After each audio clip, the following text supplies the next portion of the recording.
بەناوی خوای بەخشندەی میهرەبان بینەرانی بەڕێزی کەناڵی ئاسمانی پەیام ئەم کاتە و هەموو کاتێکتان باش خۆشحاڵین لە ئەڵقەیەکی نوێی بەرنامەی باس و خواز بە دیداری ئێوەی زۆر بەڕێز و خۆشەویست دەگەینەوە. بانگەواز بە لۆژیکی ئێستا یا بە لۆژیکی ئەمڕۆ تەوەری ئەمڕۆی بەرنامەی باس و خواز دەبێت. بانگەوازکردن بۆ ئاینی یەکتاپەرستی خودا و دوورخستنەوەی مرۆڤەکان لە ستەمی ئاغا و حاکمەکانی سەردەم ئەرکی هەموو پەیامبەران و بانگخوازان بووە. بانگەوازی ژواتە بەکارهێنانی ڕێگایەکی زۆر ئاسان و نەرم بۆ کەمەندکێشکردنی دڵ و دەرونی مرۆڤە یاخیەکان بەرەو پەیامی خودا. سروشت و تەبیعەتی مرۆڤی ژوایە، هەمیشە حەزی لە سەرکەشی و یاخیبوون و غەڕابوونە. پێی ناخۆشە مرۆڤێک لە ئاستی خۆیدا بانگی بکە بۆ پەیامێک کە ئێمە بە پەیامی نور و بە پەیامی یەکتاپەرستی باسی دەکەین. بۆیە خودای گەورەش کە دوو لە پێغەمبەرە بەڕێزەکانی خۆی دەنێرێتە لای فیرعەون کە بریتین لە موسا و هارون، داوایان لێ دەکات بە زمانێکی زۆر سادە و نەرمونیانانە قسەی لەگەڵدا بکەن و ئەم پەیامە جوانەی پێشچاو بخەن. سەرەتا تعریف و پێناسەیەکی بانگەواز دەکەین و دەپرسین بانگەواز بە مانای چی دێت و بۆ کێ دەبێت و بۆچی دەبێت.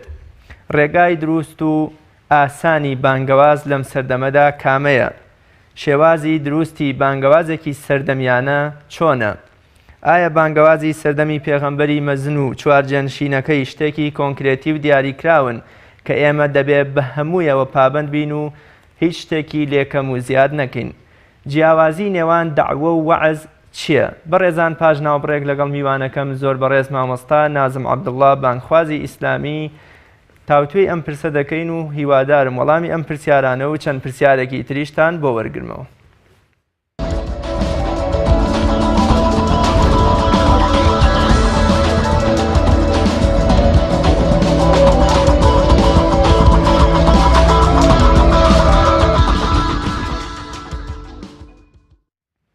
بینەرانی بەڕێز دووبارە سڵاو. مامۆستاگیان زۆر بەخێربێی بۆ بەرنامەی باسوخوان. سەرەتا لەو پرسیارەوە دەست پێەکەین تعریفێکی بانگەواز بزانین بە چه شتێک دەگوترێ بانگەوازکردن بۆ لای پەیامی خوا. بسم الله الرحمن الرحیم الحمد لله والصلاة والسلام على رسول الله صلى الله عليه وسلم. پێشەشی دەستخۆشیم هەیە بۆ تۆ، سەڵاو ڕێزیشم هەیە بۆ بینەرانی ئازیز خۆشەویست. بانگەواز بە هەموو ئەو چەمکانە ئەوترێکەوە کەسانێک کۆمەڵێک بانخواست یان کەسێک یان کۆمەڵێک کەس یان دەستەیەک هەڵەسن بە ڕوونکردنەوەی بنەمەکانی ئیسلام و فکری ئیسلام و چەمکە ئیسلامیەکان و ئاکارە ئیسلامیەکان لە ناو خەڵکانێکە کەوە لێی دوور کەوتنەوە یان لێ بێ ئاگابوون یان وەکو پێویست ئاگاداری نین. جا لێرەیە وەکو خۆشت ئاماژە پێکرد جیاوازیەک هەیە لە بینی وەعز و داعوەیە. وەعز بەمانە ئامۆژگاری زۆرێک لە موفەسیرین و هەروەها لەوانەی کە باسی بانگەوازی ئیسلامیان کردووە ئەڵێن وەعز و ئامۆژگاری زیاتر بۆ موسڵمانانە، لە موسڵمانانە کە تۆ قسە ئەەکەی بانخوازی قسە ئامۆژگاری خەڵکەکە ئەمە پێوترێ وەعز. بەڵام داعوە زیاتر بۆ ئەو چین و توێژانەیە کەوا لە دەرەوەی بازنەی موسڵمانانن، واتە خەڵکانێکە ئاینی جیاوازیان هەیە لە کاتێکە تۆ لە ناو ئەمانەیە ئیسلام ڕوونەکەیتەوە باسی ئیسلامەکەی بانگیانەکەی بۆ ئیسلام، ئەمە داعوەیە. بۆیە خوای تەعالاش تەماشاکی لە ئاەتەکە فەرمێ أعوذ بالله من الشيطان الرجيم ادعو إلى سبيل ربك بالحكمة والموعظة الحسنة وجادلهم بالتي هي أحسن. تەماشاکە ئاەتەکەی قورئان زیاتر ئاماژەی ئەوەی تایە ئەم گوتارە ڕووی لە غەیری موسڵمانانە. فەرمی بانگەواز بکە بۆ ڕێگەی خوا بە حکمت. ئەم بەڵێ هەموو کەس پێویستی بە حکمتێ، موسڵمان و غەیری موسڵمان. ئامۆژگاری جوان هەمومان پێویستمان پێێتی، موسڵمان و غەیری موسڵمان. بەڵام تەماشاکی وەجادلهم باللەتی هی ئەحسەن بە شێوەیەکی زۆر چاک مناقەشیان لەگەڵاکە. موسڵمان مناقەشە ئەمە زیاتر دوعات لە بابی تەوحیدە، پێشەشی بانگەوازە بۆ یەکتاپەرستی بۆ تەوحید. واتە لە کاتێکا بانگخواست بانگەوازەکە خەڵکانێک هەیە مشکلی یەکتاپەرستیان هەیە، مشکلی پابندبوونیان بەدینەوە هەیە، ئالێرە ئەم داعیە بانگەوازەکە بەڵام بە شێوەیەکی جوان مناقەشە و گفتوگۆ و حیواریان لەگەڵاکە. بەڵێ مامۆستا ئەپرسین بانگەواز بە مانای چی و یا بە شێوەیەکی گشتی بانگەواز بۆ چی دەکەین و بۆ کێی دەکەین؟ بۆ چیەکە ئەرکی بانگەوازە، بۆ کێەکەش بە شێوەیەکی گشتی ئامانجی ئەم بانگەوازە بۆ کێ ئەبێ؟ خۆی بانگەواز هەدەف ئامان چیە لە بانگەواز ئامان بانخوازان لە بانگەوازەوەیەکەوە ئەم ئیسلامە عەزیمە ئەم ئیسلامە جوانە کەوا پێغەمبەری خوا عەلەیهی السەڵات وەسسەلام هێناوێتی وخوای تەعالاش لەبارەی ئەفەرمێ وما ئەرسەلناکە ئیلا ڕەحمەتەن لیلعالەمین وما ئەرسەلناکە ئیلا ڕەحمەتەن لیلعالەمین یعنی خوای تەعالا کە بەم شێوەی وەصفی کەسایەتی پێغەمبەرەکە صلی الله علیه وسلم وەکو بانخوازێک کە ڕەحمەتە کەواتە جاری یەکەم ئەبێ بانخواز خۆی وەکو ڕەحمەتێک پیشان بە بەو معنایە مسلمانان بەرنامەی ئیسلام بەرنامەی ئیسلام وەکو بەرنامە ڕەحمەتە کەواتە هەڵگەرەکانیشی ئەبێ ڕەحمەت بن بۆ خەڵک ڕەحمەت بن بۆ ژیانی خەڵک ڕەحمەت بن بۆ داهاتووی خەڵک کە ببن بەهۆی ئەوەی کە لە عەزاب و لە خراپ و تاوان دووریان بخەنەوە بۆی لە عەزابی قیامەت پارێزرا بن بیانهێن بەرەو چاکە بۆی لە قیامەتە بە بەهەشتی خوای تەعالا شاد بن کەواتە ئەم مسلمان ئەبێت لە دوو لاوە ڕەحمەت بێت خوای تەعالا فەرمێ الرحمن الرحیم یەکێک لە سیفەتەکانی خوای تەعالا کە تۆ لە هەموو نوێژەکە 17 جار ئەڵێ الرحمن الرحیم باسی سیفەتی ڕەحم بەزەی خواکەی کەواتە مسلمانیش وەکو ئیمامی غەزالی ئەڵێ هەموو ئینسانێک پێویستە هەندێک لە سیفەتەکانی خوای تەعالا داوێتی لەوەی ئەبێ مسلمان خۆی پێ بڕازێنێتەوە کە پێوترێ لێرە ڕەحم و بەزەیە ڕەحم و بەزەیی تۆش چی ئەوەیە بەزەیت بۆ خەڵکە بێتەوە کە دوورە لە دین کە خراپەکە کە غافڵە کە بێئاگایە کە دینداری ناکە هەم بۆ دنیای خراپە چونکە خوای تەعالا فەرمێ ومن أعرض عن ذكري فإن له معيشة ضنكا چونکە تەبیعەتی سروشتی ئەم ئینسان وایە کە لە خوای تەعالا دوور کەوتووە ئیلا ژیانی تووشی ناخۆشی و تەنگ و چەڵەمە و زەحمەتە بێ جا ئەم زەحمەتە لە چەند ڕوویەکەوەیە جار وهەیە نەفسیە نامڕتەحی مەسەڵەن ئێستا لە واچێ زۆرێک بڵێ کاکە خەڵکانێکەیە ئمڕۆکە لە ئەوروپایە لەکوێ ژیانێکی زۆر خۆشیان هەیە و مسلمانیش نین ڕاستە ژیانی مادیان زۆر خۆشە بەڵام لە نەفسیەن لە ڕووی دەرونیەوە زۆر جار نامڕتاحە من ناڵم بە شێوەیەکی گشتی بەڵام ئەلم نامڕتاحە بەڵگەی ئەوەی زۆر جار مەسەلەن پەناباتە بەرخۆ کوشتن ئەوە بەشێکی تری فەراغێکی ڕۆحی هەیە خوای تەعالا ئینسانی دروست کردووە لە دوو بەش لە وەکو بڵێ لە دوو لایەنێکی مادی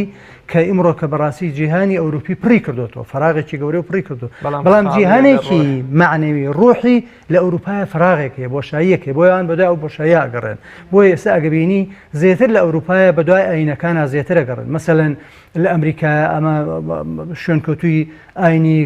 کاسۆلیکی و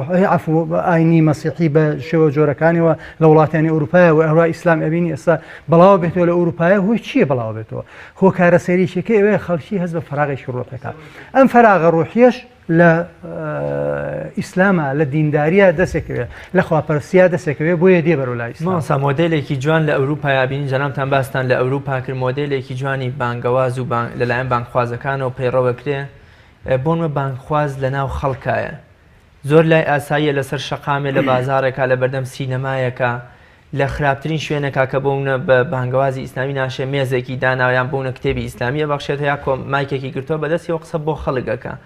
ئەم مۆدلە بۆچی لە وڵاتی ئێمەیان نامۆیە بۆچی بانگخوازەکان نایەنە نێو خەڵکەوە و وەکوڵێ ئەمان لە شوێنێک و لە دۆڵێک و ئەمانیش لە دۆڵێکی تر ئەمێننەوە و هەر هەمیشە پەیامەکانیان لە ڕێی بۆونە نووسین و وتار و میمبەر و تەلەڤیزیۆنەکانەوە دەن بە خەڵک خۆی لە وڵاتی ئەوروپا فعلەن بە حکمەوەی کراوەیەکەیە جیاوازێکی زۆر لە بینی کەسایەتەکانە زۆر نییە یعنی ئەگە تەمەشاکەی لە ئەوروپایە کابرا تا دوێنێ سەرۆک وەزیری دەرەوی وڵاتێک بۆ لە ئاسی سەرۆک وەزیرانایە دوو ڕۆژی دواییتر کە بۆ لەو پۆستیان ئەمێنێ زۆر تەبیعی دێتە سەر شەقەم لە خەڵکە خۆ پیشاندانەکە یان زۆر تەبیعیە سیارە لێ خوڕێ و پاسکیل لێ خوڕێ و وەکو ئەو خەڵکە ئەمە سیستەمی حکمڕانی سیاسی ئەو وڵاتانە وای کردووە جیاوازی لە بینی خەڵکا فعلەن وای لێ نییە نەهاتووە کەسێک کە لە دەسەڵات و لە حکم و لە پایەکی سیاسی گەورەی هەبوو ئێتر کەس نەیگاتێ بەتەیان پلە نەیگەیتێ ئەمە لە سیستەمی حکمڕانی ئەوروپای ئەمەنەوە بەڵام لە وڵاتی شەرقیە بەعیم بەگشتی حتا شەرقی ئەوروپاش تا 2000ش ئەم نەخۆشیی تایە ئەویش ئەوەیە بوونی حیزبی هەرەمی حیزبی هەرەمی کەوا بەردەوام سەرۆک ڕئیس لەسەرەوەی و بە 5-6 پلە ئەنج ئەگاتە ئاسی خوارەوە ئەمە سەرۆکی یەکەم و ئەمە جێگرەکەی و ئەمە سکرتێرەکەی و ئەمە مەسەلە مەکتەب سیاسی و ئەمە سەرکردایەتی و ئەمە مەسئول مەکتەب و چی یعنی ئەمە فەرقێکی زۆر لەم بەینە هەیە تاوەکو ئەگاتە ناو جەماوەر ئەمە شتێکی خراپ تۆیەکی خراپی ڕشتووە لە عالەمی ئیسلامیشە بەڵام لە هەمان کاتە کاتی خۆی لە سەردەمی ئیسلامی ئەگە ئێمە بگەڕێنەوە بۆ سەردەمی خەلیفە ڕاشیدەکان خوالیان ڕازی بێت خەڵکانێک بوون لەناو خەڵکا بوون ینی ئەبوبەکری سەدیق خوا لێ ڕازی لە خەڵکا ناو خەڵکا بوو ئیمامی عومەر ئیمامی عەلی ئیمامی عوسمان و هەروەها باقیتر تاوەکو سەردەمی ڕاشیدین بوون لەناو خەڵکا بوون ئەمەش نوێنەرایەتی ئەسلی ئیسلامە مسلمانان دوعا خەڵکانیش گاڵتەیان بە پێغەمبەری خواکە کە بۆچی دێتە بازار یا بۆچی وەکو هەژارەکان لە پۆشێ و ئەخوات و ئەخواتەوە ینی ئەمە نەنگیەک بوو ئەمان ئەیان خستە پاڵ پێغەمبەری خوا کە نابێ بە حسابی خۆیان بانخواز و مەلا و ئەم شتانە بێنە ناو خەڵک بەڵام پێغەمبەری خوا ئەمەی ڕەت کردەوە کە ئەم دینە بۆ ئەوە هاتووە هەموو کونوکە لەبەرێکی ژیان و هەموو کوچە و کۆڵان و بازاڕێ بگرێتەوە. بەڵێ جیاوازی لە بینی کەسایەتی ئیسلامی کەسایەتی مسلمان لەگەڵ خەڵکی ترە ئەبێ لە چیا بێ ئەبێ لە مامەڵە و سڵوک و هەڵسوکەوتی تێکەڵیان نەبێ ئەبێ لە ئاکارا بێ مەسەلەن تۆ چەندێک ئاکارت بەرزتر بێ وإنك لعلى خلق عظيم خوي تعالى كوصفي بيغمرك عليه الصلاة والسلام يا خوي تعالى فرمي رؤكاتهم مسلمان فرمي ولكم في رسول الله أسوة حسنة لمن كان يرجو الله واليوم الآخر وذكر الله كثيرا يعني شاولي كدني بيغمر صلى الله عليه وسلم شون كوتني أو لآكاريا لهالسكوتيا لسلوشيا لبيركردنويا لعلميا لەمەیە ئەبێت تۆ خۆت بەرزکەیتەوە بەڵام لە مامەڵەی ڕۆژانەیە لە تێکەڵاوی خەڵکە پێویست بۆ ناکە ئەم فاسی لە گەورەیە هەبێت پێویست ناکە تەماویز هەبێ پێویست ناکە حەساسیەت هەبێ ئەنجا ئەمەی تۆ باست کرد شتێکی گرنگە دووەبیر هێنامەوە کە بەداخەوە تا ئێستش ینی بەشێکی زۆر ئەبینی لە بانخوازەکان نیان توانیوە ئەو حەساسیەتی لە بینی خۆیان و خەڵکە هەیە ینی هەستیاریە نەهێڵنەوە ئەمەش بە چی ئەبێ ینی جاروا هەیە خەڵک بە دیمەن و شکڵ و هەڵسوکەوت کە تێکەڵی خەڵک ناکە جاروە تێکەڵی دەربدراوسێ ناکە جاروا هەیە تێکەڵی دەری تۆڵی ناچێتە بازار ئەمەوە ئەکا خەڵک بە جۆرێک تەماشایەکە ینی هالەیەک دروستەکە لەو دەری خۆی یان خۆی بە جۆرێکدا ئەخا کە لە بورجێکی گەورەیە و خەڵکیش لەسەرەوە خەڵک ئەبینێ بێگومان بانخواز نابێوابێ ئەوە بانخواز لە ئاکار لە عیلم لە بیرکردنەوە بەڵێ تا ئەکرێ خۆی بەرز بێ بەڵام لە هەر سوکەوت و ژیانی ڕۆژان و مەعامەلە و تێکەڵی و بەساتەتە بۆکە ئەو خەڵکە بژی و لە ئاسی خەڵکە بێ بۆی چکەوتمان ئەبێ حەساسیت نەمێنێ هەر کاتێک حەساسیت هەستیاری لە بینی بانخواز و خەڵکا بوو خەڵک لێ وەرناگرێت خەڵک مەناعەیەکی تیا دروستەیە بەرامبەر گەوازەکەی مامۆستا وەگەزانین فکری ئیسلامی یا ئیسلام بە شێوەیەکی گشتی دینێکی گشتگیر و ینی فراوانە ئێمە بۆ نمونە بەپێی عورفی خۆمان بتوانین لەم دەریا فراوانەی ئیسلام شێوازێکی دروستی بانگەواز وەرگرین بۆچی لای خەڵک ئەمە نامۆیە یا هەر دەبێت بۆمە بە پێ عورفی ناوچەیەک یا بە پێ عورفی کەسێک کە بۆ منە 700 ساڵ لە ئێستا ژیاوە ئەبێ ئەمەژەر بە پێ ئەوە دینداری بکەین جەنابتان بۆ ئەمە چی ئەڵێن بۆی هەم دینێکی ئاسان و سازشی لەسەر پێوەرە شەرعی و سنوورە شەرعیەکانی خۆمان نەکەین و دینێکی ئاسان و جوانیش پیشانی کۆمەڵگەکەمان بدەین ئیسلام خوای تعالی کە ناردۆتی منهەجێکی ئینسانیە بەرنامەیەکی مرۆڤایەتیە مرۆڤ لە ڕۆژهەڵاتەوە تا ڕۆژ ئاوا باکوور و تا باشوور هەرچی مرۆڤ هەیە لە کوڕەی زەویایە ئەم ئیسلامە بۆ ئەوە کەواتە ئیسلام وەکو بنەماکان وەکو بنەماتەکان وەکو سەوابیت و نەگۆڕەکان ئەمە بۆ هەموو مرۆڤایەتی بەڵام وەکو کاری ڕۆژانە وەکو مامەڵەی ڕۆژانە وەکو سیاسەتکردن وەکو چۆنێتی وەرگرتنی دین وەکو چۆنێتی مامەڵەکردن لەگەڵ دینە ئەمە هەر عورفی منطقێک بۆ خۆی ئەگۆڕێ بۆیە زانایەک لە قورتوبە لە ئەندەلوس ئیجتیهادی کردووە 600 ساڵ 1000 ساڵ پێش ئێستا ئەمە ئیجتیهادێکە لە کاتی خۆیان 1000 ساڵ پێش ئێستا لە قورتوبە و لە ئەندەلوس کردوێتی کەواتە ئێمە ئەکرێ دەقاودەق ئەم ئیجتیهادی ئەو بینین لە کوردستانە یان لە وڵاتێکی بۆ نمونەوەکو عێراقاوەکو خۆی جێبەجێ بکەین یان لە حیجازات چۆن بۆ ها جێبەجێکەین ئەوە نابێت بۆیە بنمایشی گەورەیە لە ئوسولی فقهی ئیسلامیە پێ ئەوترێ عورف باو نەرێت ئێمە زۆر جار باونەرێت ئەگە هات و دەقی شەرعیمان دەست نەکەوت لە قورئان لە فەرمودەی پێغەمبەر صلی الله علیه و سلم باونەرێتێکەیە دژ نییە بە ئیسلام واتە تێک ناگیرێت لە ئیسلامە ئەکرێ ئەو باونەرێتە بکەین بە بنەمایەکی ئیسلامی کاری لەسەرکەین نەک دژی بین هەڵیکەنین بەڵکو ئەبێت تەئیدیکەین بە قووەتیکەین تەقویەکەین بۆیە ئێمە لە مەجالی بانگەوازە عینشت ئەبێ ئێمە خۆمان نامۆ نەکەینەوە یعنی ئێمەی ئیسلامی ئێمەی بانخواز نابێ نامۆ بین لای ئەو خەڵکەوە بزانین کە ئەڵێ ئیسلام و ئیسلامی یعنی خەڵکێکە لە وڵاتێکی ترەوە هاتووە لە قارەیەکی ترەوە هاتووە لە وڵاتێکی دوورەوە هاتووە نە من میلەتەکەم 1900 ساڵە مسلمانە پاشان باونەرێتی ئەم میلەتە بووە تقریبان بەشی زۆری باونەرێتێکی ئیسلامی واتە ئیسلام گۆڕیوێتی باونەرێتەکەی گۆڕی ئەوانەیە کە بێ شەرعی بووە لە باونەرێت نەیهێشتۆ مەسەلەن جۆرەتی تێکەڵاوی جۆرەتی مەسەلا حتا لە عیبادەتە لە خواپەرستیە لە ئاکار و ئەخلاقا لە حرامە لە حەڵاڵە ئیسلام ئەمەی کردو بە باونەرێتی خەڵک بۆیە ئێمە بابین ئەم باونەرەتی لەو خەڵکە هەیە لە مەجالی داعوە بانگوازە ئیسفادەی لێ بکەین ئەگەر هاتوو دەسمان نەکەوت ئەمجا ئەکرێ باونەرێتیشی تر کە ئەزانین بە کەڵک دێ بۆ ئەم وڵاتی خۆمان ئیسفادی لێ بکەین بۆیە باونەرێت گرنگە لە مەجالی داوە بانگەوازە ئێمە وەکوتمان زانانی خۆمانمان هەیە دکتۆر مستەفا زەڵمی قسەیەکی جوان دەڵێت ئەڵێ پرسیارم کرد لە مامۆستایەک باسی مامۆستای مدەڕیسەکە مامۆستا عەبدولکەریم مدەڕیس بەڕەحمەت بێ هەردووکیان بەڕەحمەت بن ئەلێ لێم پرسیوتم مامۆستا تۆ لە ڕووی فیقهەوە لە خەڵکانی تر کەمتر نی لە عولەمایانی مەزهەبی شافعی کەمتر نی یعنی شارەزایەکی گەورەت هەیە بۆ ئیجتیهاد ناکەی بۆ پرسیارێکی فیقی بچووک لێکەن ئەبێ بگەڕێیتەوە بۆ کتێبەکانی مەزهەبی ئیمامی شافعی بۆ منهاج و بۆ ئەنوار و بۆ مغنی و بۆ چۆ ئەیژوتی فڵان کەس هەر یەک دەنگ لە مەزهەب لابدەم خەڵک ملالێ مەکەوێتە تەقا ئەمە طبعاً بۆ مامۆستا مەلاکەریم ڕاستە بەڵام ئەمە بەڕاستی ئەبێ ئەوانەی کە بانخوازن و هەروە ئەوانەی مجتەهیدن فعلا ئەبێ جورئەتێکیان هەبێ یعنی زۆر جۆ نەدەنە ئەوەی کە خەڵک چیان پێ ئەڵێ حەقەتەکان ڕوون بکەنەوە لە هەمان کاتچە باونەرێتێک جوان و ڕێکوپێکە بۆری بگرن بەڵام شتێکە کە تۆ لەبەر ئەوەی خەڵکێک دژتەوەسێتەوە یان قوبولی نییە سێژیۆکو ئیبن تەیمیە بەڕەحمەت پێ خوا لە سەردەمی خوا ئیبن القەییم ئەو خەڵکە جیاتی کردووە ئەمە وەکو فکر و خەڵکێک نوخبەیەک ئامەی خەڵک جیاتی نەکردووە نوخبەت جیاتی کردووە نوخبەیەک واتە کۆمەڵێ لەم پیاوانی ئاینی مامۆسایانی ئاینی فکرەکان قوبوڵ نەکردو جیاتیان کردووە بەڵام ئەبێت تۆ مادام شتێکی تازە و جوانت پێ خزمەت بۆ خەڵکەکە ئەبێ بەیانی شتە جوانەکەی خۆت بکەیت و لە هەمان کاتشا مراعاتی عرف و باونەرێتی خەڵک بکەیت ئەی بۆچی ئەمە لە بینی خەڵکو و بۆ من زانە یا بانخوازێکە دروست بووە یا بۆ منە ئێمە گە باسی بڵین ئیسلامێکی سەردەمیانە و مۆدێرنانە بە پێی خواستی ئەمڕۆی خەڵک بێ یەکسە بۆ منە لەلایەن خەڵک بەکشەوەیکی گشتی لایەن خەڵکەوە ئەمانە ئەکەونە بەرتیر و توانج و قسەی ناپەسەندەوە ئەو کار چیە ئەمە ئەمەش بەشیشی لەوەیە ئێمە عرفی میلەتی ئێمە کە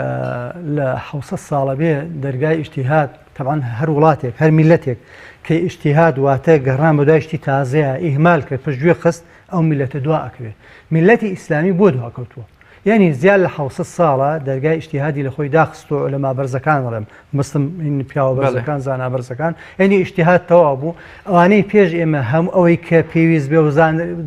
بێ بزانرێ هەمویان زانیوە وتویانە ئەتر هاتوون تەقلیدی زانەکانی پێش خۆیان کردووە حتا مجتەهید بۆ بێ مجتهدی فی المذهب بووە یعنی چوە لە مەذهبێکە مەسەڵەن ئیمامی غەزالی لە مەذهبی ئیمامی شافعی ئیجتیهادی کردووە یەکێکە لە مەذهبیشکە ئیجتیهادی کردووە ئەمە نەخۆشیێکی گەورەی عالەمی ئیسلامی ئەنجا وای لێ هاتووە ئەم حاڵەتە تەقلیدیە ئێستا چۆن نوێژەکەی مامۆستایانی ئێمە 100 ساڵ پێش ئێستا چۆن نوێژیان کردووە ئەیتر چاک بێ و خراپێ خۆی پێواگرێ مەسەڵەن چوونە مزگەوت چۆنێتی نوێژکردن چۆنێتی ڕۆژوگرتن چۆنێتی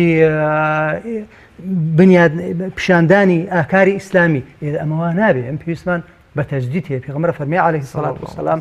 إن الله يبعث على رأس كل 100 سنة من يجدد لها أمر دينها پێغەمبەر فەرمی عەلەیهی الصەلاة والسلام خوای تەعالی هەموو ساڵێک کەسانێک ئەنێرێ تازەکردنەوەی دین خۆ ئەسڵی دین کۆن نابێ کۆن نییە بۆ کاروبارەکانی بەڵام شێوازی وەرگرتنی دین ئەم دینە خەڵتەی لێ ئەنیشێ ئێمە تەوحید خۆ یەکتاپەرستی قل هو الله أحد خوا تاکە پێغەمبەری آخر زمان عەلەیهی الصەلاة والسلام پێغەمبەریش تر نایە تا تەجدید کاتەوە قورئان دەستوری تا دنیا بمێنێ قورئان آخر دەستورە قورئانیش تر نایە بەڵام ئەبێ مجدید ئەوێ لە چوارچێوەی ئەم قورئانەیە لە چوارچێوەی فەرمودە نەگۆڕەکانی پێغەمبەر صلی الله علیه و سلم لەگەڵ ئەم عەسرەی خۆیان ئەفکاری تر وەرگرت ئیجتیهاد بکە شتی تازە بێنێ بە دیوێکی جوان ئیسلام پیشانی خەڵک بە وەکو پێغەمبەر فەرمێ صلی الله علیه وسلم لە فەرمودەیەکە فەرمێ من و ئێوە ئەمە بەسەر ئەمە شاگونجیە وەکو ئەو وایە کە پەپولە بینیە خۆی بەرەوناو ئاگرە ڕوا منیش بۆی نەسووتێن یعنی مجتهید مجدد داعی عالم ئەبێ هەوڵدا ئەم خەڵکە نەکەوێت ئاگرە کوشکۆ ئەگە و خەڵکە هەمووی عالم بێ پێویستی بە عالمیشی تر نیە خۆی عالمە ئەم خەڵکە کۆمەڵێک هەیە زانا و بانخوازە ئەبێ ئەو ڕێگەیە ئەو ئوسلوبە کام ئوسلوبی نەرم و ناسک و سازگار و جوانە ئەوە بەکاربێنێ لەگە ئەو خەڵکە بۆی بێنەوە بەرەو لای دینەکە الحەمدلله کۆمەڵگەی کوردی تا ڕادەیەکی باش کۆمەڵگەیەکی پابەندە بە دین و بە نەریت و بە یاسای ئیسلامیەوە بەس هەستەکەین لە نێوان خەڵک و بانخوازانە یا خەڵک و مەلا و مامۆستانی ئاینیا جۆرە حەساسیەتێک هەیە یا جۆرە دووری و نامۆییە لە نێوان ئەم دوو چین و جیلەدا هەیە هۆکاری ئەمە چییە و جەنابتان چارەسەرتان بۆ ئەم دۆخە چییە؟ خۆی ئەو نامۆیی کە باسم کرد لە پێشەوە بەشێکی علاقی بە تعامل نەکردنە لەگە خەڵکە مەسەلە بۆ نمونە ئمڕۆ هەندێک عیلم هەیە کای زانایانی سەردەم دوعاتی سەردەم ڕعاتی ئەمانیان هەموو کردن ئەمڕۆ زانایانێکی ئەمڕۆ کۆمەڵێک زانست و زانیاری هەیە قەناعەتم وایە ئەبێ مامۆستایانی ئاینی بانخوازەکان شارەزا بنتیایە مەسەلەن شتێک لەوانە دەروناسی ضرورە مامۆستایان شتێک لە دەروناسی بزانن مەسەلەن کۆمەڵناسی ئەم کۆمەلگای بەچەند بەشەوە ئایا ئەم توێژانە چۆن ئەفکار دروستە بێ چۆن ئاین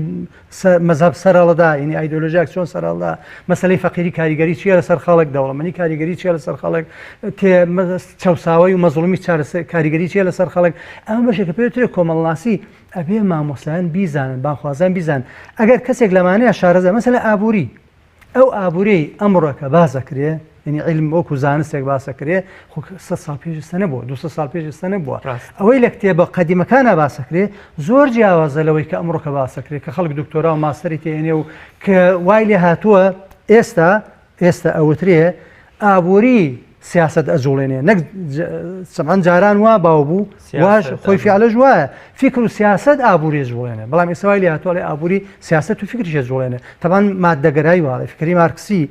فکری مارکز وایە ئەڵێ مادە فکر و سیاست ئەجوڵێنێ مادە ئینسانە جوڵێنێ مەسەلەن فرۆید ئەڵێ غەریزە ئینسانە جوڵێنێ هەیەکە لەمانە پێناسەیەکیان هەیە بۆیە ئەمڕۆکە ئێمە پێویستمان بۆ هەیە بانخوازەکانمان زۆر شارەزاییکی باشیان هەبێ لەم زانستانە لە دەروونناسیە لە کۆمەڵناسیە لە بێژگە لە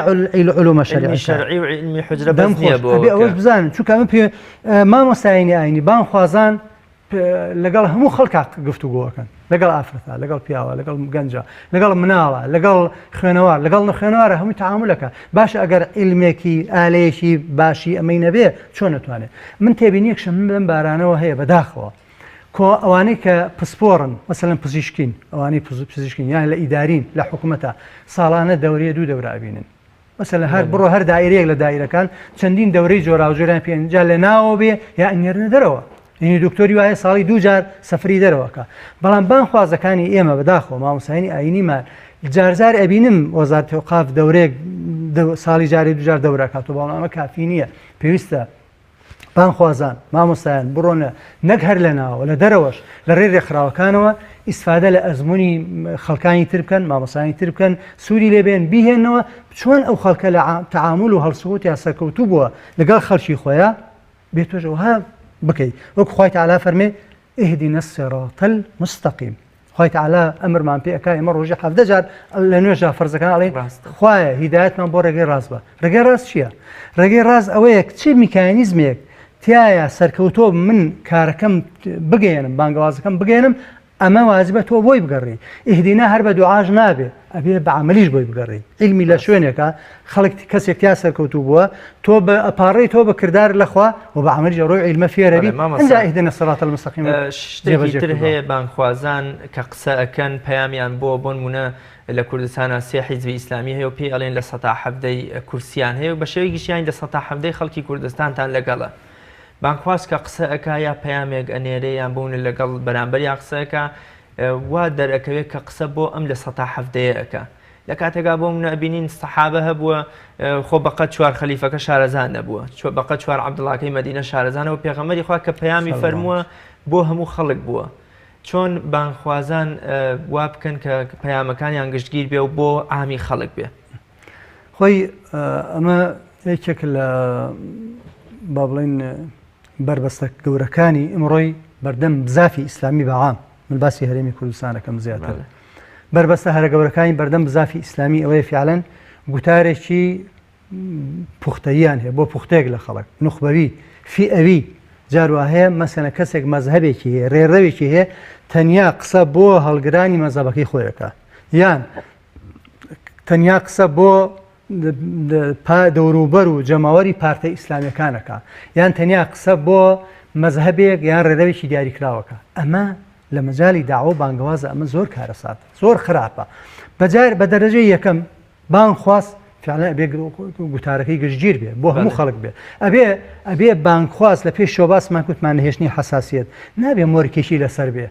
هەکە دەرکەوتی ئۆ ئەمە لە فلان شوێنە ئەمە لەسەر فلان مەزهب فلان ڕێڕەوە فلان فکری هەیە فلان ئایدۆلۆژیا هەیە ئەیتر کەوالی هات یەکسەر هینەکە سەتەلایتەکە بکوژێنێتەوە یان یەکسەر بابەتەکە داخاو بڕوا بۆ ئەوی کە خۆی بۆ چکە تازە ئەمە پێی ناسراوە بۆیە بانخواست زۆر زەرورە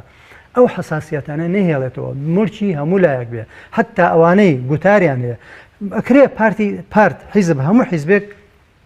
حتممە کۆمەڵی ئەندام و خەڵک و جەماوەر و ڕێکخراوی هەیە بەڵام گوتار گشتیە خیتاب عامە بەڵام تەنزیم و ئەندامەتی تایبەتە ئەوەی ڕەغبەتی هەیە بێتە ئەندامتەیە بەڵام وەکو گوتار ئەبێ عام و گشتگیر بێ تۆ خیتاب بۆ هەموو خەڵکەکەی بۆ دیندار بۆ ئەوەی کە دوورە لە دینەوە ئەوەی ئیلتیزامی هەیە ئەوەی نیەتی ئەندامی تۆی ئەندامی تۆ نیە ئەبێ خیتابەکەت بۆ هەمووی بێ پاشانش خیتاب تەنیا کافی نییە تەنیا وەعز و ئامۆژگاری و ئێرشاد کافی نییە وەکو خوای تەعالی فەرمی ئودعو إلى سبيل ربك ئەژڵێکی ئینا نەڕاکە دەربارەی یوسف عليه الصلاة والسلام کە پێغەمبەری خوا بۆ ئەفەرمێکی ئینا نەڕاکە من المحسینین سلوک ئەبینین سلوکی تۆ ینی زۆر کردار و ئاکارت بەرز و جوانە ئەمە لە کاتی ماوەڵەی لەگە خەڵکە دوایش هاتەوە یوسف کە پێغەمبەریشی خوا بوو نەیوت خوای تەعالی خۆ ئەزانێ ئەم میلەتە هەمووی بتپەرستە هەمووی پاشاکان خوا و نیوە خوایە لای ئەوان بەڵام هات نەخشەیەکی ئابووری گەورەی خستە بەردەمی کە فەرمووی تەزرعون سبع سنین دأبا فما حصدتم فذروه في سنبله إلا قليل مما تحصنون وەکو نەخشە ئابووریەکەی یوسف عليه الصلاة والسلام ئەم نەخشە ئابووری بۆ چێ داڕشت بۆ مجتەمەعێک یەک موحیدی تیانێ یەک تاپەرستی تیانێ جگە لە خۆی ئەکرێ کەواتە ئەبێ مسلمانان لەمە دەرس وەرگرن ئیسفادەکەن بانخوازەکەن لایەنە ئیسلامیەکان کە خیتابت نابێ ئەبێ خەوڵ لە خزمەتی خەڵکە یعنی تۆ با لایەنە ئیسلامیەکان مەسەلەن چارەنووسی هەرێمی کوردستان دیاریکەن بۆ نمونە با لایەنە ئیسلامیەکان هەوڵدەن مەسەلەی ئابووری هەروەها لایەنە ئیسلامیەکان ئەزانم لەوانەیە ئێستا لە تۆ یان بینەرانی بەڕێز پرسن باشن جاوکەی وان دەسەڵاتدارن چیان بەدەست ڕاستە بەڵام چی ئەوەی کە بتەوێ هەرچیەکەت بێ بیخەتە فیکر و بەرنامەتەوە ئیلا لە ڕۆژە لە ڕۆژان پێیەگەی لایەنە ئیسلامیەکان لەم گوتارە چەقبەستووە لەم ئاستە تەسکە ئەبێ بچنە دەرەوە بە فراوانتر بە گشتگیریتر یعنی هەندێک خەڵک نوێنەری میلەت و نوێنەری سیاسەتی خەڵک و نوێنەری ئابووری خەڵک و نوێنەری چارەنووسی خەڵک نەبێ لایەنە ئیسلامیەکانیش تەنیا بەشی دوعا و مزگەوت و خواپەرسی و ئاکاری ئیسلامی و هەندێک دیاردەی ئیسلامی بێ ئەم تەقسیمە خوای تەعالی نەیکردووە پێغەمبەر صلی الله علیه و سلم نەیکردووە ئێمە خۆمان بۆ خۆمانمان کردووە کە ئەمە هەڵەیە بێ ئێمە بڕاجع ئێمە بکەینەوە بۆ ئەوەی بین ئەو بینی لە بینی ئێمە و خەڵکایە نەمێنێتەوە هەندێک ئەبینم هەندێک لە حرەکات و تەیاراتی ئیسلامی ئیمڕۆکە لە عالەمە مڕاجعە ماکەنەوە بە خودداچوونەوە زۆر شتێکی باشە ئیکەن وە پێ ئومێدەوارم لە هەرێمی کوردستانیشا ئینشاءالله هۆکارانی کە بێتە حساسیەتی بینی خەڵک و بینی بانخوازەکان ئومێدەوارم لە کوردستانیشا ئینشاءالله ئاماژتان بەوە کرد کە جیاوازی لە نێوان وەعز و دەعوەیە هەیە وەعز بۆ خەڵکە مسلمانەکە ئەوە ئاەتی کە خوا فەرمێ بیریان بخەرەوە چونکە بیرخستنەوە بۆیان بە سوود ئەمە وەعزە داوەش بانکردنی کۆمەڵی خەڵکە پێ وانە بانخوازانی ئێمە لە کوردستان وەکو ئەڵێ ئەرکی داوایان بەجێ هێناوە بەڵام وا هەستەکەن کە خەڵکێکی کافر بانکەن بۆ لای بۆیە ئەم حساسیەتەش تا ڕادەیەکتە دروست بووە ئەمەیان تا چەند پەیوەندی بەوە هەیە دەم خۆش ئەوە نقطەیەکی مهمە پێویستە هەبەسێ لێسەرکردنەوەیش مەسەلەی خەڵک لە دین دەرکردن یان تەکفیرکردن بە تعبیرێکی ئەمڕۆ بەکارهێنەرێ خەڵک بە کافردانان ئەبێ ئێمە چۆن ئیسلام بەری تەسک کردوێتەوە ئەبێ بانخوازانیش بەری تەسککەنەوە پێغەمبەر فەرمی عەلەیهی السەڵات وەسەلام فرمودەیەکە کە ئیمامی بوخاری ڕیواەتی کردووە فەرمێ من صلى صلاتنا واستقبل قبلتنا وأكل ذبيحتنا فهو مسلم مؤمن فله ذمة الله ورسوله. پێغەمبەر فەرمی عەلەیهی السەڵات وەسەلام کەسێک وەکو ئێمە نوێشکە ڕووکاتە کەعبە و گۆشتی مردارە بوش بە حەڵاڵ نەزانینی ئەو سەربڕاوەی مسلمانان سەرێ بڕن ئەوش ئەوها ئەلەو جۆرە گۆشتە بخوا ئینی مردارە بوو بە حەڵاڵ نەزانێ.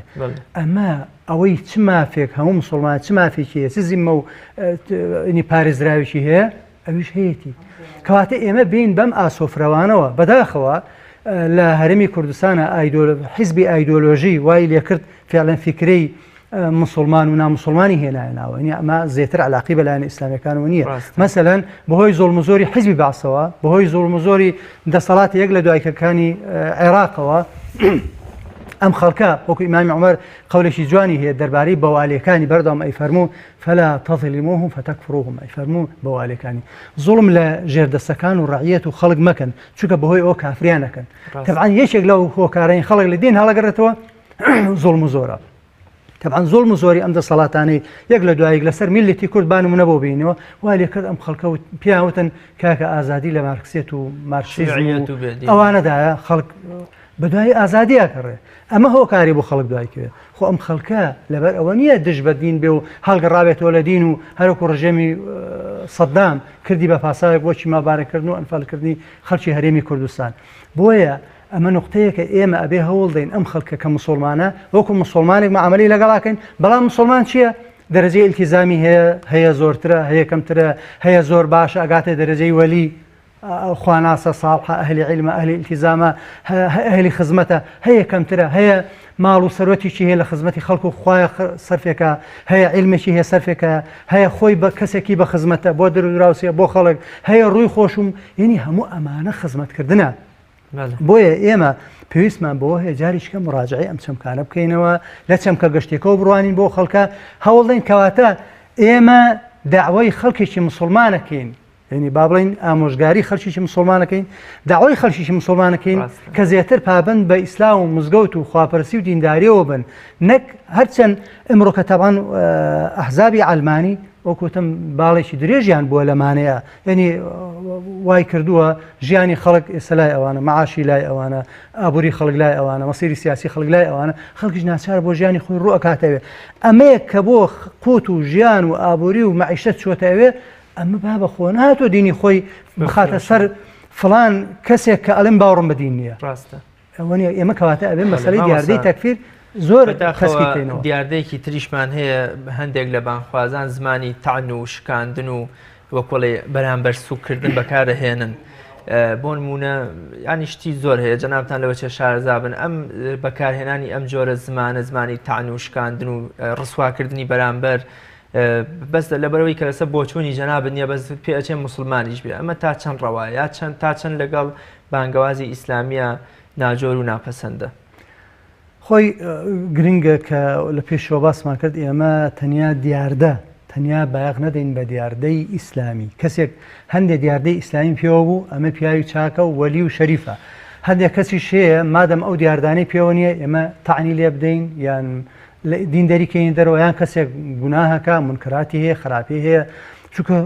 خۆی تەعالا ئەگە ئەو خەڵکە هەمووی وەکو مەلایکە بێت چ خەڵکە پێویستی بە تۆ هەیە بڕۆی تۆی نایە بڕۆی بانگەوازیکە و فێری دینی بکەیتەوە کەواتە یەکێک خۆی تەعالا فەرمووە وەلتەکون منکم ئومەةٌ یەدعوونە إلى الخەیر ويأمرون بالمعروف وينهون عن المنکر باشە چۆن ئەمر معروف و نەهی لە منکەرە کرێ ئەمە زۆر مهمە پرسیارە کەواتە ئەبێ داعی معروفی ناو خەڵک بزانێ کامە چاکەیەک ناو خەڵکە هەم وەکو دین بیزانێ هەموو وەکو معروفی خەڵکیش بزانێ ئەمەیە باشە منکەری خەڵک ئەگە تۆ هەموو منکەرەکان نەزانی بە تەفاسیل و جزئیاتی نەزانی چۆن ڕێگری لێ ئەەکەی ئەبێ ڕێگری لێ بکەی بەڵام بەو ئوسلوبەی لە پێشەوە باسمان کرد بۆیە ئێمە لە کاتێکە کە باسی ئەمر معروف و نهی لە منکەرەکەین باسی بانگوازەکەین وەکو پێغەمبەر فەرمێ صلى الله عليه وسلم ليس المؤمن بالطعان ولا اللعان ولا الفاحش ولا البذيء پێغەمبەری خوا فەرمێ عليه الصلاة والسلام ئینسانی مؤمن وایە بانخوازە بێ زێتر تانە لە خەڵکدان و ئەو فاسقە و ئەو فاجیرە ئەو بێدینە ئەو کافرە و وەکو لە پێشەوە باسمان کرد مادام حتا ئەوانەی کە ئەهلی کەبائیرن ئێمە وەکو ئەهلی سنە ئاهلی مسلمانە باوەڕمان وای خۆ ئینسان بە گوناهی گەورە کافر نابێ ئەمە باشێکە لە عەقیدەی تەحاوی بڕۆ بیخوێنەرەوە بە ئینسان بە گوناهی گەورە کافر نابێ ئەوەی کات خۆ معتەزیلە یان منزل بین المەزید یا خەوارجیان کافرە بێ لە زمانی زواوە هەبووە خۆ ئینسان ئەهلی سنە ڕێیوانە یعنی ئینسان بە گوناهی گەورە کافر نابێ ئەو خەڵکە ئەو پەڕی گوناهی گەورەیە یان ئارەخۆرە یان ئەوەیە نوێژ ناکە یان ئەوەیە سفورە ئافرەتە یان یەکێک ئەلەمانەیە ینی گوناهە گەورەکانی هەیە بە گوناهی گەورە پێی کافر نابێت کەواتە تۆ مەی خەرە جوغزی کافرەوە هەوڵدا مەوە کەسێک خۆی وتی باوەڕم نییە بەخوا یان باوەڕم نییە بە دین یان باوەڕم نییە بە قورئان یان باوەڕم نییە بە ڕۆژی دوای ئەو خۆی وتوێتی خۆی تەکفیر کردووە بەڵام تۆ ناتوانین دڵی ئەو خەڵکە هەڵکۆڵی هەر بە هەنێ دیاردە مسلمانیان مسلمانیە یان بە هەنێ هەڵغەڵەت و پەڵەت مسلمانیان مسلمانیە کابرا جاروای قسەی مسلمانە قسەی غەڵەتەکە کردداری غەڵەتەکە کەسێک کە کردداری غەڵەتکە ئەولاترە بەڵاو قسەی غەڵەتیشکە کەواتە تۆ ناوێت لەسەر قسەیەک یان لەسەر ئاکارێک یان لەسەر کردەوەیەک تەکفیریکەی بەڵکو ئەبێ لە چوارچێوەی ئیسلامەکە هەوڵی بۆی ڕوونکەیتەوە ئەمە ئەرکی داعیە خوای تەعالی ئەو پایە و پلە بەرزەشی یاوەتێ بەڵێ مامەسا شتێکی تر هەیە بانخوازان هەمیشە بەکاریانن ئەویش مەسلەی خەدەمات و سایە بۆ نمونە هەمیشە خەڵک ئەترسێن و سزای جەهەنەم و تەکفیرکردن و ئەم شتانە بە خەڵک ئەبەخشنەوە وەکو بۆ مامۆسا باپیریش ئەڵێ ئیسلام بەر لەوەی دەستی دەست ببڕێ سکی برسی تێرەکە ینی خەلیفەکانی ئیسلامی ژەر ئەمەیان زۆر تەطبیق کردو ئیمامی عومەر لە ساڵی وشکە ساڵی و گرانیەکە ئەم سزای لا بردووە چەندان شتی تر بانخوازان چۆن لەگەڵ ئەم خەدەمات و سزایە بەرخورد بکەن و مامەڵەیەکی جوانی بکەن و دینەکەش هین نەکەن و بەرچاوی خەڵکیشی بخەن ئەوە ئەرکی هەر خۆی ئیسلام هاتووە بۆ لەوکو ئاەتەکەی پێشوو خوێنمانەوە ڕەحمەتە بۆ خەڵک بۆ خۆشکردنی گوزەرانی خەڵک هاتووە یعنی خوای تەعالی فەرمێ ئەوەنی من نتەنێ بەسەر قوڕیشە الذي أطعمهم من جوع وآمنهم من خوف خوای تەعالی بە دوو وەصف باسێکا کە فەرمێ نان و ئەمان برسکیان تێرەکە لە ترس و لەرزی ڕزگاریانەکە ئەمە ئەرکی هەموو تیار و حرکاتیشی ئیسلامیە ولو أن أهل القرى آمنوا واتقوا لفتحنا عليهم بركات من السماء والأرض خوای تەعالی ئەوە من نەتەنێ بەسەریانە هاي ئەوەنە ڕوو بکەنە خوا ئێمە دەرگای بەرەکەتی ئاسمان و زەویان بۆ ئەکەین و ژیانیان خۆشەکەین کەواتە مەسەلەی گوزەرانی خەڵک ئەرکی یەکەمی سەرەتایی هەموو حرکات و تەیارات و خۆی بنەمایشی ئیسلامیە واجبی حرکات و جەماعەت و بانخوازەکانیشە کەواتە پێش ئەوەی تۆ باسی دەستبڕین بکەی باسی حەدی زینا بکەی باسی ئەم عقوباتەکان بکەی ینی تۆڵە سنەوەکان بکەی باسی خەدەمات بکەی چۆن خزمەتی ئەو خەڵکە بکەیت چۆن سکی تێکەی چۆن مشکلی بۆ حەڵکەی خۆ تۆ چونکە ئێمە بنەمایەکەیە خەڵک سەرچاوی یاسادانانە حتا سەرچاوی تەشریعە ئێمە ئەگەر بێت ئەو خەڵکە مسلمانە ئەم خەڵکی هەرێم با بڵێن حرکات و لایەنی ئیسلامیەکانیان نەوێ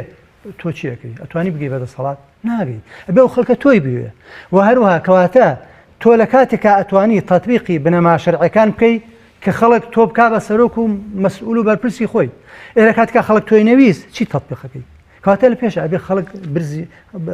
سکی خەڵک تێرکەی مشکلی خەڵک حەڵ چارەسەکەی خەڵک ترس و لەرز ڕزگارکەی ئەم جارەکە ئەو لە سا 15 کە لە پێشەوە باسێت کرد 15 و 16 کەوا جەماوەری ئەسلانی ئیسلامیەکانە کەوا لە هەڵبژاردنەکانە ئەوە ناهێن ئەم لە سا 15 لە هەرێمی کوردستان جیاکەرەوە بیبە لە منطقەیەکە شاریان منطقەیەشیان بۆ دروستکە با بڵین 400,000 تا 500,000 کەس من فەرزەن لەوێدایان نیە ئەگەر بێت و تێریان نەکەی مشکلیان بۆ حەل نەکەی لە ئەمن ئاسایشیان بۆ دروست نەکەی بەخوا رازی نییە عقوبەیان بەسەرا جێبەجێ بکەی ئەی باشە ئەمە کەواتە ئێمە بۆ ئەبێ خیتابمان وەکو لە پێشوتمان بۆ ئەبێ خیتابمان بۆ ئەبێ هەر بۆ لەسەر 15 و 16 بێ لە کاتێکا شتێکی میسالیش ئەڵێن بە عەمەلیش تەطبیق نابێ ئەی لە سا 83 تر بڵێن چیان پێ ئەڵێن چۆنیان پێ ئەڵێن کەواتە لێرە ئەرکی بانخوازان زۆر گرنگە ئەنی ناو بە ناو مراجعەکردن بە خودداچوونەوە لە قسەکانیە لە کار و بەرنامەیە لە تەسەوراتیە لە دنیابینیە لە خەڵکبینیە هەموو ئەمانە پێویستمان بە مراجعە هەیە بەڵێ مامۆستا بۆی ئێمە بانگوازێکی سەردەمی بکەین یا بانگواز لە ئاستی ئەم ساتە وەختەدا بێ وەڵامی پرسیاری ڕۆژ و خەڵک بداتەوە پێویستە بۆ نمونە ئەم بانگەوازە یا ئەم بانخوازیانە بەکاربهێنین لە شتێکی وەکو سۆشیال میدیایە فەیسبووکە پاڵتۆکە تویتەرە ئەم شتانە ئێمە چۆن بتوانین بانخواز بگوازینەوە بۆ نێو ئەم جیهانی تەکنۆلۆژیایە ئەمە بە تاکیت شتێکە کە ئەرکی هەموو بانخوازێکە خۆ ئێستا ئەوەی کە بۆ نمونە ئەو کەناڵە نیکە تۆ باست کە سوۆسیال میدیا کە با بڵێن فریە و هەموو خەڵک ئیکاتەوە و هەموو خەڵکتایە بەشدارە ئەگەر بێت و ڕێژێکی زۆر بانخوازان هەبن مەسەن وەکو زاکر نایک ئەو بانخوازە گەورە هیندیەکە کە ئێستا لە بریتانی ئاژی ئینی خۆی ئەڵێ جارۆ هەیە 15 ملیۆن هین بینەرم هەیە لە بابەتەکان کە بەڵاوەکاتەوە لە تویتەر و لە کەناڵ هینە کۆمەڵایەتیەکان کەناڵە ئەلکترۆنەکان بانخوازان ئەلێرە ئەتوان گەورەترین خزمەتکەن بۆیە وەکو لە پێشەوە وتم پیس بانخوازیە با لای نەنگ نەبێ لای قورس نەبێ بابەتێکە بەڵاوی کاتەوە وڵای ترسم بۆ من عیبێ کۆمنت تێبم بۆ من عیبە ئەم بابەتە بڵاوکم ئەترسم لەومە بکەم بابەتەکانی خۆت بە جوانی بەڵاو کەرەوە بەڵام ئەوەی کە بەڵاوێکی تۆ زۆر گرینگە ئاگامان لێبێ تەنیا ئەم خەڵکە ئاەت و حەدیث خوێندنەوەی ناوێ کاکە ئەگەر تەنیا قورئان خوێندنەوەی بەسەر خەڵکە قورئان خەڵک خۆی حەزەکە و کەناڵی قورئانی هیچ گوێ لێگرێ ئەچێ لە بازار قورئانێک کڕو لە ماڵ و دانی خوێنێتەوە یان ئەگە فەرمودەی پێغەمبەر بە سەڵ سەلەم تەنیا خوێندنەوە بێ ئەوە زۆر و دەسەکەوێ کەناڵ چەنێ هینی ئەلکترۆنی هەیە مەکتەبەی ئەلکترۆنی هەیە و ئیسفادەی لێکە بۆیە پێویستە بانخوازان بە فعلی تەفاعولکەن تەفاعولێنی تێکەڵبوون ئاوێتەبوون لەگە خەڵکە یعنی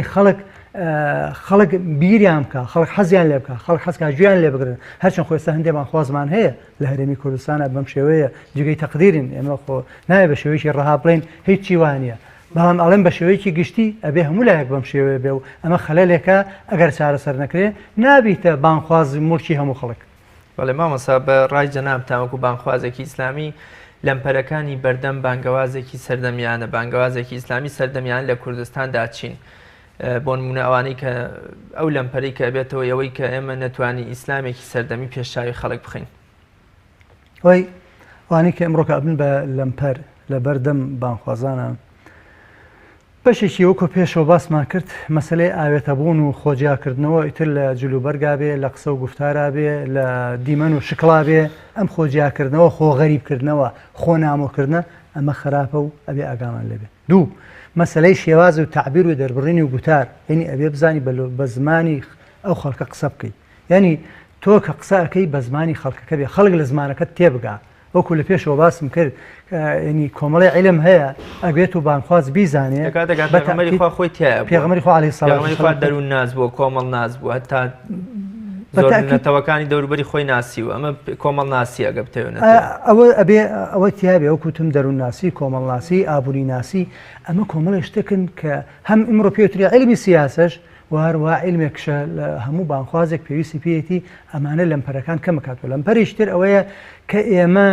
بانخوازان لە دۆڵێک نەبین خەڵکیش لە دۆڵێکی تر یعنی خەڵک کۆمەڵی مشکلەی هەیە بکوتم مشکلەی چارەنووس دیاریکردنی چارەنووسی خۆی هەیە مشکلەی ئابووری هەیە مشکلەی ئەوە یعنی کۆمەڵی پرسیار هەیە ئەمە حەزەکەم وای لێ هاتووە وەکو پرسیاری فەلسەفەی زمانی زوو لێ هاتووە یەکەم چارەنووسمان بەرەوچۆگە قەیرانی دارایی کەی چارەسەر بێ قەیرانی سیاسی کەی چارەسەر بێ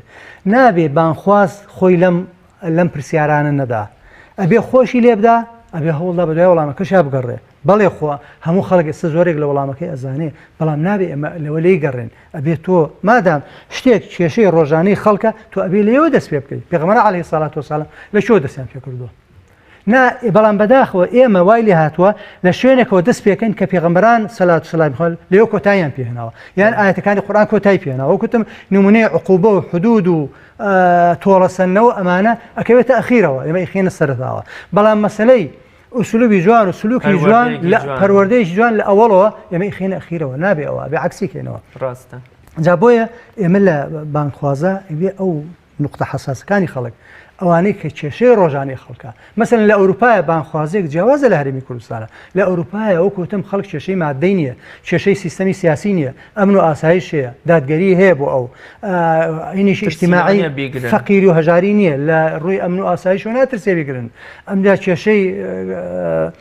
بێکاری و بێتەعینبوون و ئەمەی نییە بەڵام لە هەرێمی کوردستان بۆ نمونە لەو شەرقی وسەطا لە هەرێمی کوردستانە ئەمە کۆمەڵی کێشەن سەری خەڵکی خواردووە نمونەمان زۆرە کە بۆ نمونە ئیمامی شافعی لە مزگەوتەکە ئیمامی ئەبوو حەنیفە وازی لە ڕاو بۆچوونەکانی خۆی هێناوە کە چوەتە میسر بە شێوازە فتوای داوە بە شێوازێکی تر لە بەسڕە و کوفەیە بە شێوازێکی تر ینی زۆر ڕێزی یەکتریان گرتووە قەتیزمانی یا قەتیزبوونی بانخوازێ بە مەزهەب و دیدێکی دیاریکراوە و پێی وابێ ئەمە شتێکی کۆنکرێتیە و بە هیچ شێوەیەگە لەم مەزهەبە لابدا ئەوە لە دینی لادا و کافر بووە